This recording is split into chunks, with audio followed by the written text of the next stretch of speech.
Well, good morning. Welcome to another Wine Steward video and happy Thanksgiving in advance. We are getting very much in the mood for that wonderful holiday. Actually, my favorite wine holiday of the year. We are feeling a little more chilly, starting to pull out the sweaters and putting on the fall colors and just anticipating a great gathering of friends and family. Wherever you are celebrating Thanksgiving, great food will probably happen and great wine, hopefully from the Wine Steward, will happen as well. And I love this holiday in particular because unlike, let's say, Christmas, where there are so many boxes to be checked, so many requirements we kind of put upon ourselves with the Christmas holiday, Thanksgiving is about friends and gathering friends and family for food. And there just is something about Thanksgiving that has the Wine Steward customer downstairs very interested, more interested than ever in what we recommend for the upcoming meal, for that feast to come. So I love Thanksgiving because we get to have more conversations downstairs about what would work, what might not work. And anyway, as you can see, I'm in the mood. We're definitely celebrating that mood with 3 weeks in a row of WineBar themes oriented toward Thanksgiving. And we'll be getting to that in a minute, but let's tell you about what's happening down the street from us in a couple of days. Yes, this Friday, November 15th, according to the beautiful poster, from 4 to 7 p.m., our neighbors and friends, Todd's Restaurant. Well, it's not called that, but Todd Beautiful is the proprietor. He's a wine club member here. He's a great advancer or promoter of all things downtown. All for one, one for all is his feeling about, like, let's make Pleasanton work and let's make it work for everybody. So we are very wholehearted in our support of that idea and of what Todd is doing down there at Sidetrack Bar and Grill this Friday. We are in fact somewhat involved in this whiskey tasting going along with his fabulous smoked brisket. This is his last smoking of the year, you could call it, of some of the best brisket you will ever eat. And that is available to go along with a whiskey tasting. Whiskies from Starward. Starward is a whiskey producer not in Kentucky, not in Scotland, not in Ireland, but down in Australia. And we've been proudly carrying Starward whiskeys, yes, several of them, different quality levels, different tilts in style, ever since we obtained our spirits license over a year ago now. So Starward is being celebrated down there along with Todd's wonderful brisket, and you are very, very encouraged to go check that out. And how is the Wine Steward involved? Yes, we do have a logo on there. Why? Because whereas we cannot pour the stuff here, we can sell you the stuff through that event. So if you submit an order that evening, you're gonna get a discount that we don't always provide here on our spirits. So order, and we will have your whiskey order, your Starward whiskey order, ready in 1 week after the event, okay? There it is. I'll keep that up so you can, like, maybe you can take a picture on your phone and zoom that up and read more. But just remember, 4 to 7 p.m. this Friday, barbecue brisket night. Kind of clever. Now, let's get into that Thanksgiving thing. Actually, let's not. This is a wine I would probably not have with Thanksgiving dinner. This is Barolo, but I must tell you about this beautiful thing that just arrived because only 4 6-packs of this beautiful thing just arrived.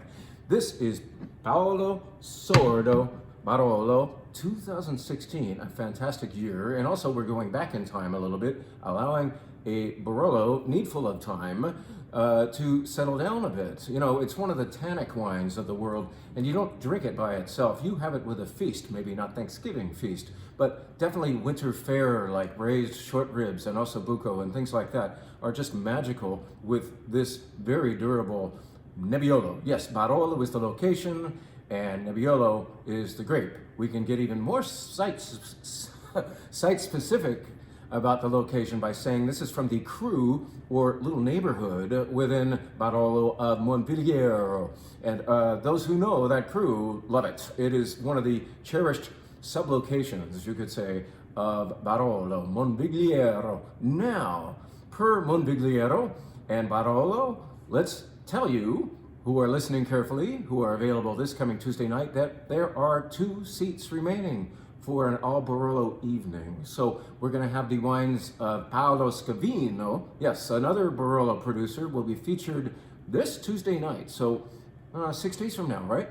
And we will be presenting not one Barolo, but several all of them from different locations within Barolo. So it's going to be a horizontal of one vintage, horizontal in that we are trying all Barolo, but from here, and here, all within Barolo in Piemonte, Italy. So, just so you know, 2 seats remaining. You can go to thewinesteward.com and grab them. Well, this is a small group affair. We only want 14 people. That is 1 bottle's worth of people to attend this one. I just want to feel a little cozier up here, a little more intimate, let's say. So keep that in mind. And in the meantime, look for this, which is actually extremely fairly priced. It's under $50. And if you know Cru Barolo, you know that they are nearly always more than that. And I can attest to how good this wine is. It is fragrant. I don't have a glass in front of me. I should, but you put it in the big Pinot Noir glass. You decant it first. You keep it decanting in that big glass and sniff and sniff and sniff and finally sip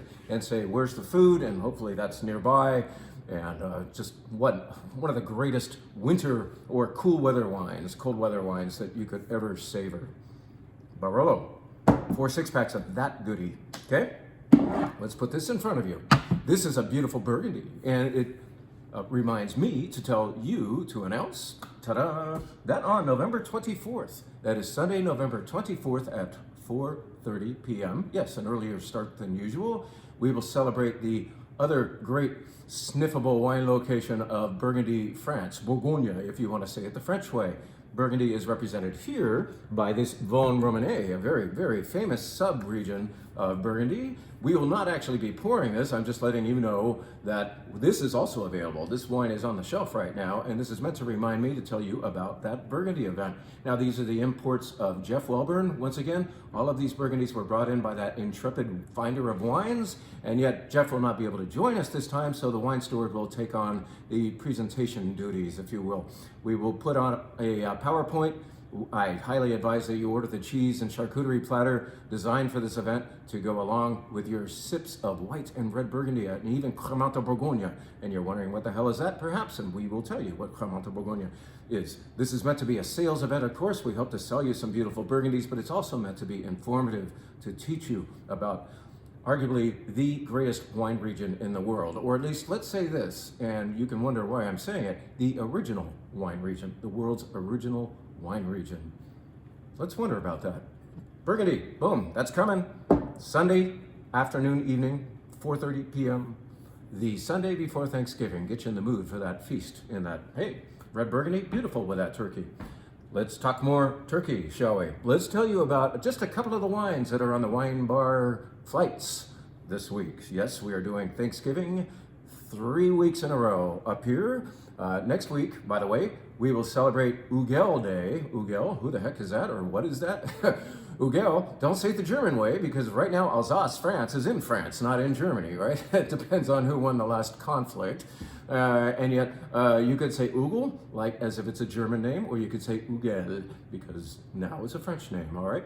Anyway, Ugel Day, and you're wondering, what the hell is that? Ugel is a producer of Alsatian wine, and it's been found after rigorous research that Alsatian wine, the best sales of Alsatian wine happen one Saturday before Thanksgiving. And so that's in fact when we will celebrate Ugel Day. Now, why does it sell so well right before Thanksgiving? Because the wines of Alsace, mostly whites, are beautiful with that particular feast. Yes, the Pinot Gris and the Pinot Blanc and the Gewürztraminer and the Riesling and the blends thereof are fantastic with that feast. So we will be bringing you a little bit of food. Everybody who orders an Ugel flight that day gets a little bit of choucroute. You can look that up.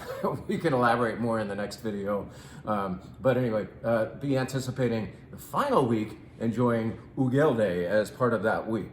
Now, let's just get into this WineBar white flight a little bit. We won't describe all 5 wines in it, but we will point out to you that these 2 wines represent a grape using the word petit and a place using the word petit. This is the place, Petit Chablis. Petit Chablis is, in fact, a location. It is a outlying area of Chablis, the wine region in northern Burgundy. Back to that.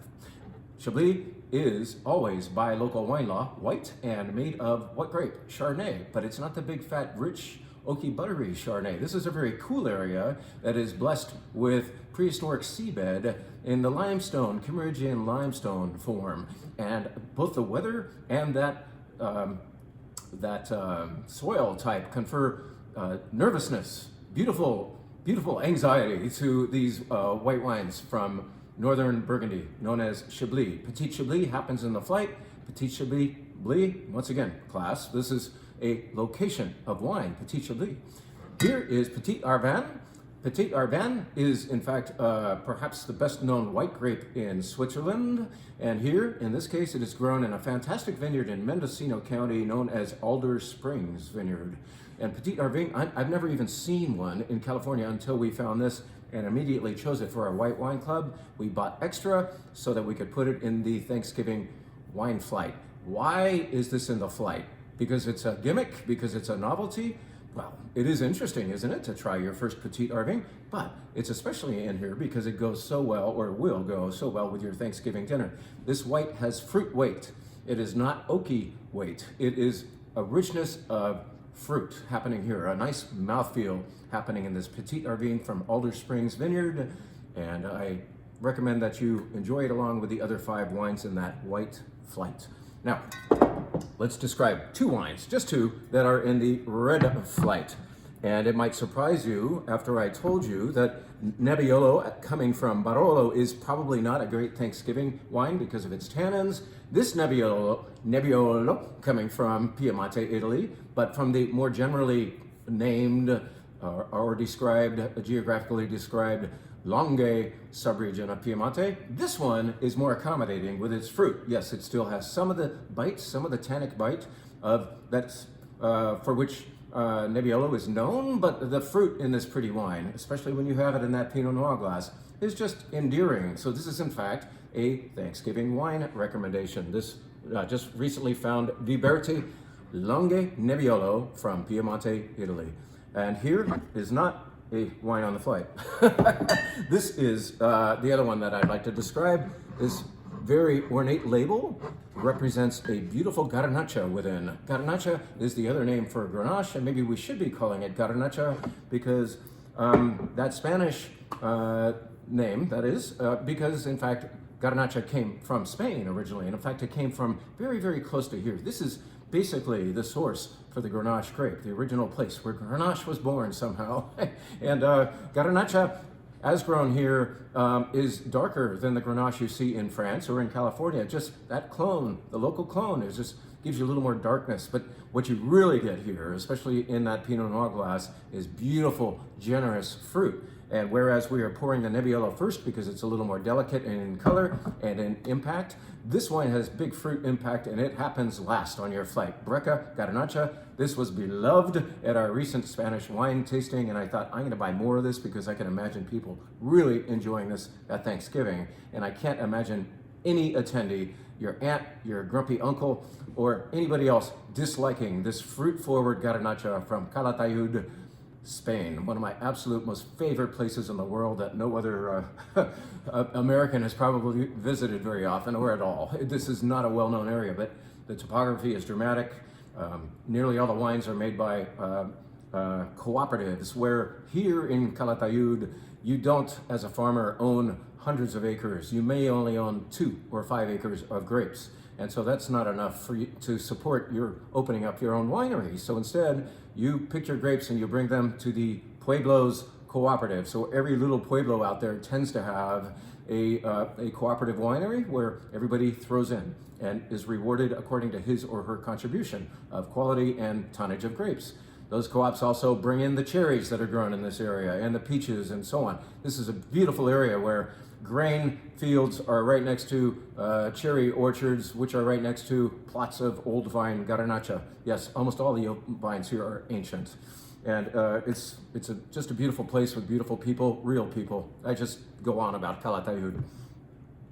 All right, finally, let's put this in front of you, which was mistakenly put in front of you before, to say that I hope to, over this next day or so, publish a list of our top 10 favorite Thanksgiving wines. Yes, we're just dwelling on that point, aren't we? But Thanksgiving wines are generally those that represent really beautiful fruit in the nose and not necessarily a lot of tannin and or oak.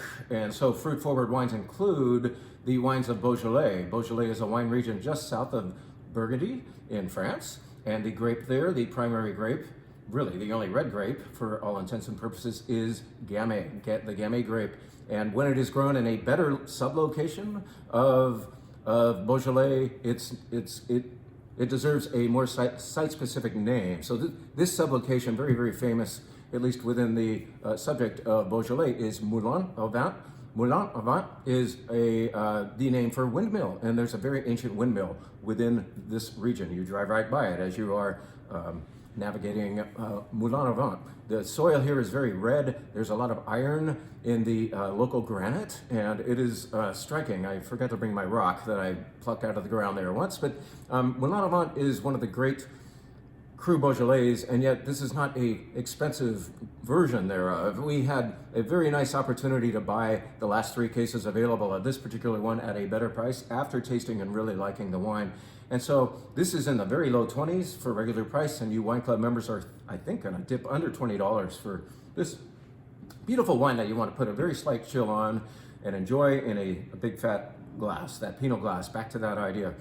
Now, when I do those top 10 wines, I might just say on item, number 2 or number 3 top Thanksgiving wine is in fact just a general subject of Beaujolais. It doesn't have to be one specific wine because we have a bunch of them. And in fact, opposite that Hugel flight, next week we will be doing, I think, nothing but Gamay from Beaujolais. We might actually do one local Gamay along with it because our friends in Nottingham have made a beautiful one. So wait and see, but in the meantime, check out how many beautiful Beaujolais we have downstairs, and check out especially the ones that have more site-specific names like Côte de Brie, like Morgon, and Moulin au Vent, and so on. There are in fact 10 different crus in Beaujolais, 10 of those sub-locations, okay? Thank you, happy Thanksgiving in advance. Get in here, let's get hungry, and once again, thank you for everything you're doing here, and don't forget the Down the Street event this coming Friday, the barbecue brisky night at Sidetrack Bar and Grill, utilizing the beautiful whiskeys from Australia of Starward. Thank you again.